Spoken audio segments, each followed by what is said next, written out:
Hello, and welcome to another Crack-a-Pack. Today, we will be opening our second play booster from Lorwyn Eclipsed and making a draft pick together. Unlike last week, I do have some experience now playing this set from the pre-release. I still have not drafted the set though. At the time of recording, the set is not up for draft on Arena yet or available at my local game store for draft, but I'm sure by the time this video goes up I will have drafted a bunch. Because I thought this set was really fun to play in sealed, and I've just been stoked to try out all the different strategies and kindred types. So I've been looking forward to opening this up with you all day. Although I am impatiently waiting to get to do a full draft. At least doing a little pack one to pick one might tide me over a bit, so let's get right into it.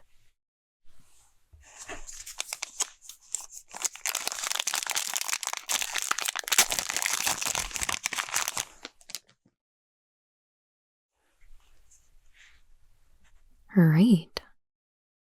First up, we've got Keep Out. It is when into white for an instant, at common. Choose one.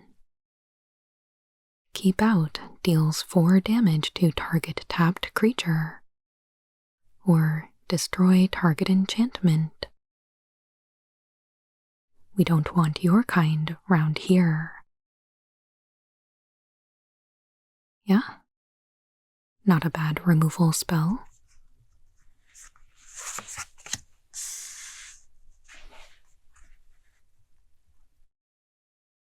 Stalactite Dagger is 2 for an artifact equipment at common.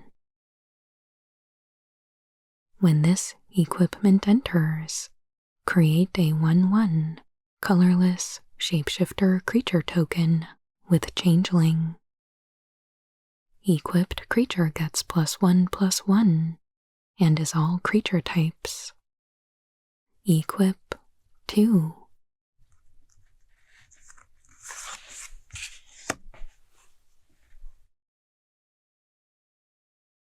Flaring Cinder is 1 hybrid blue-red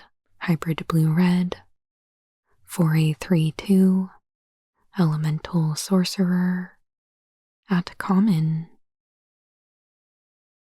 When this creature enters, and whenever you cast a spell with mana value 4 or greater, you may discard a card. If you do, draw a card. Am I losing myself or realizing my true nature? Yeah, very much playing into the elemental theme of mana value 4 or greater.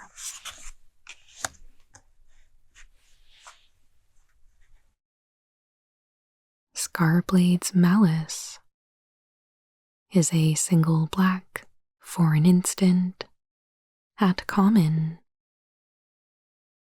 Target creature you control gains Death Touch and Lifelink until end of turn. When that creature dies this turn, create a 2/2 black and green elf creature token. The poison on their blades is nothing compared to the poison in their hearts. Wow, that's a lot for 1 mana.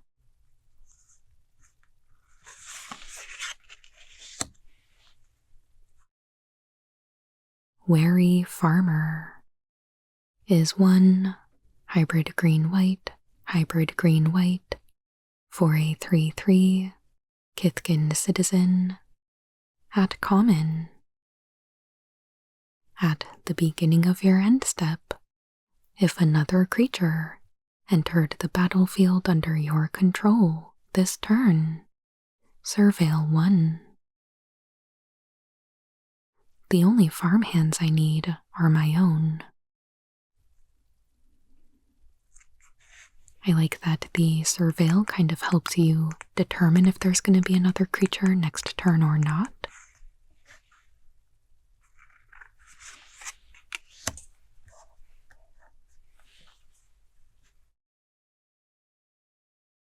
Brambleback Brute is 2 and a red for a 4/5 giant warrior at common. This creature enters with 2 -1/-1 counters on it.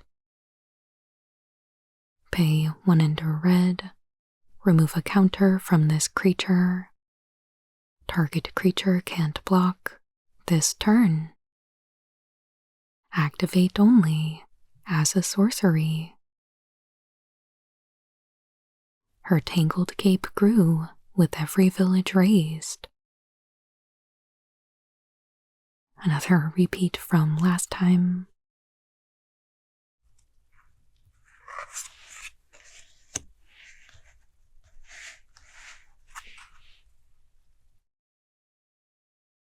Heirloom Auntie is 2 and a black for a 4/4 Goblin Warlock at common. This creature enters with 2 -1/-1 counters on it. Whenever another creature you control dies, surveil 1. Then remove a -1/-1 counter from this creature. Okay. I do like the surveil.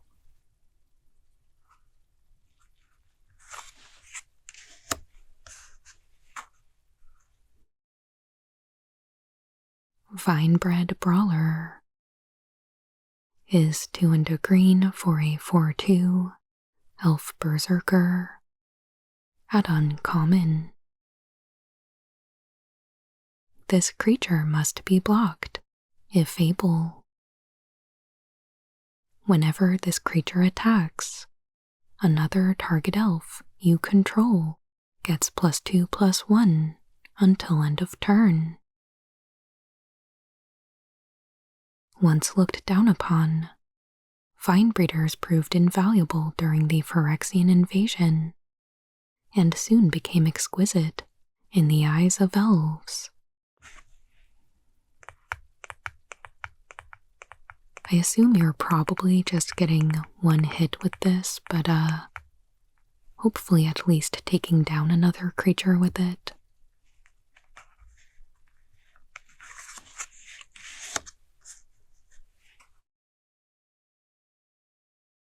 Flame Breeder is 1 and a red for a 2/2 Elemental Bard at uncommon. Tap, add 2 mana in any combination of colors.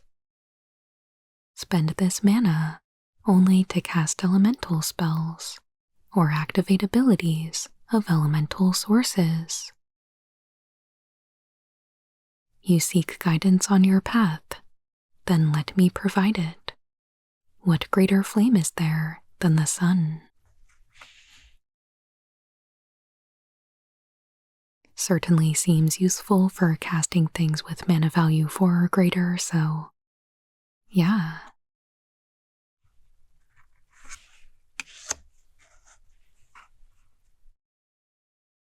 Wretched Wretch is 2 and a black for a 4/2 Goblin at uncommon. When this creature dies, if it had a -1/-1 counter on it, return it to the battlefield under its owner's control, and it loses all abilities. I told you I taste terrible. Yeah, so sounds like a good target for blighting. Though, you can't keep cycling it through the graveyard, unfortunately. It would, probably be way too good if you could do that.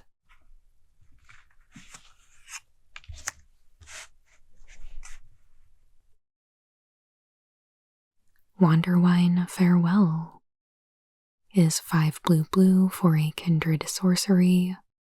Merfolk at uncommon.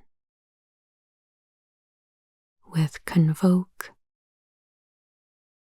return 1 or 2 target non-land permanents to their owner's hands. Then, if you control a merfolk, create a 1/1 white and blue merfolk creature token for each permanent returned to its owner's hand this way. Okay. Kind of expensive, but seems like you could maybe use this to clear the way for a lethal attack. And if not, you get 1 or 2 more creatures while putting your opponent behind.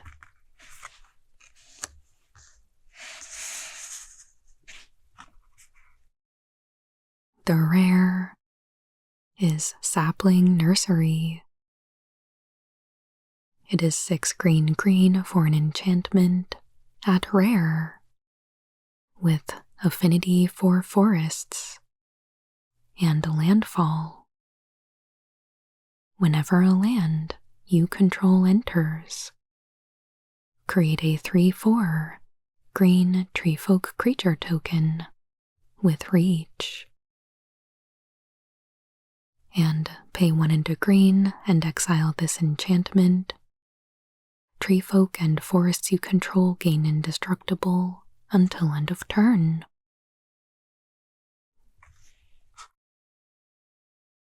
Not sure about this one in limited, but I would be stoked to put this in my Treefolk commander deck.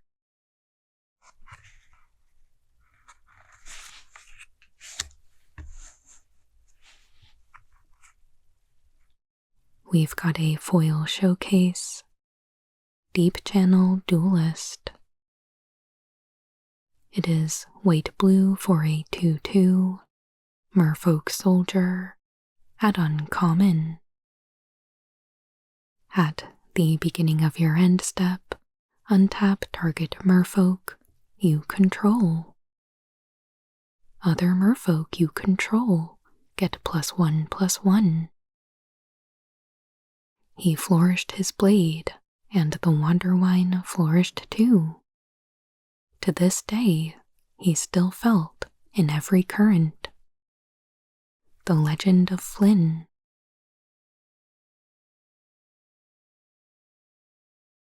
So, a little merfolk lord.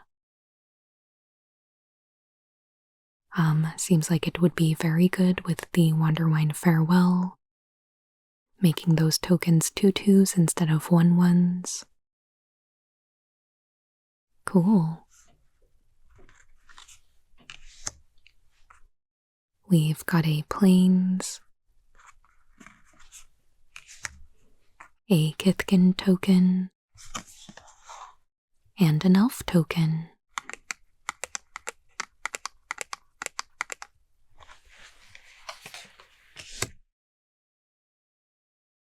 All right.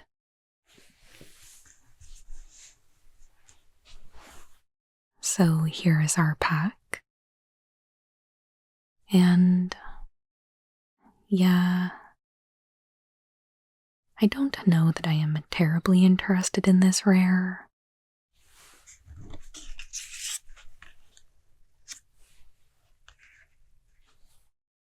I do really value the effect of each of our land drops becoming a creature.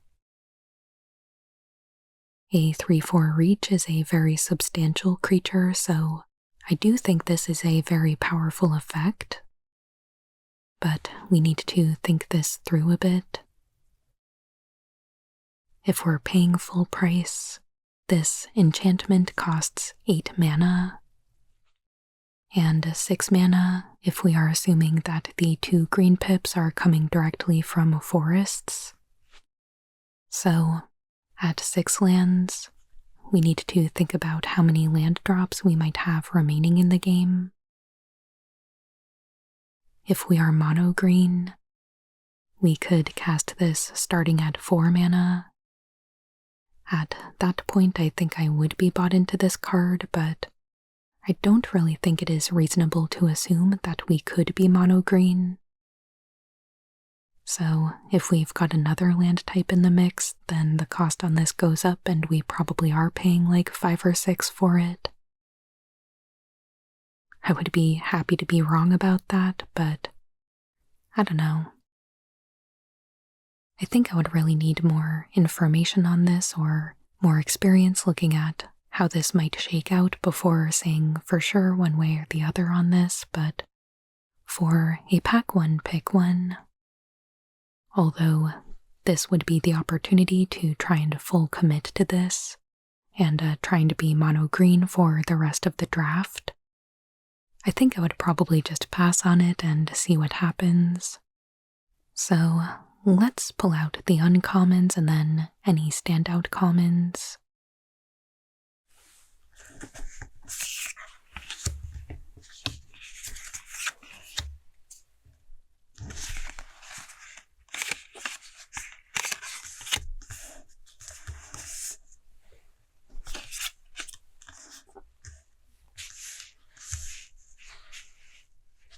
Okay.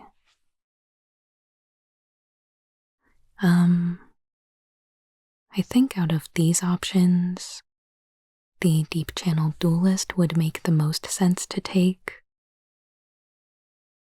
It is a signpost uncommon for blue-white merfolk and gives us a clear direction. We could maybe get back the Wanderwine Farewell, and otherwise just be on the lookout for other merfolk or merfolk payoffs. The plan here is to kind of be tapping and untapping things, and giving something pseudo-vigilance seems really good. Or being able to untap something that has an activated ability that requires a tap. Or maybe we tapped something to convoke and can now still block with it on our opponent's turn. So yeah.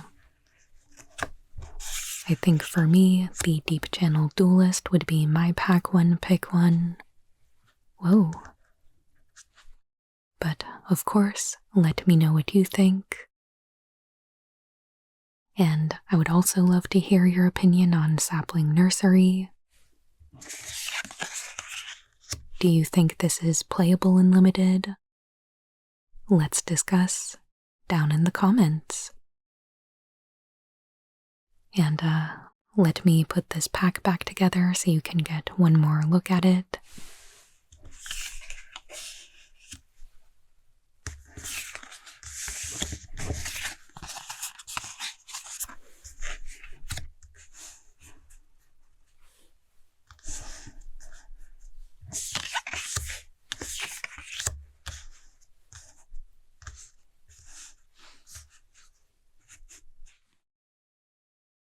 There we have it.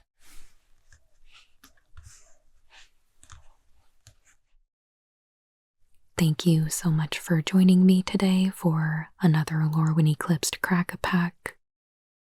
I hope you are enjoying this set, and I'm curious to hear how drafting it has been going for you. I know I'm super excited to spend some more time with the set and get to know it better. But anyway, as always, if you enjoyed this video, make sure you hit that like button, and please consider subscribing if you haven't already. I put out new Magic the Gathering ASMR videos every Monday and Friday. I truly appreciate all of your support. And I hope you have a wonderful day.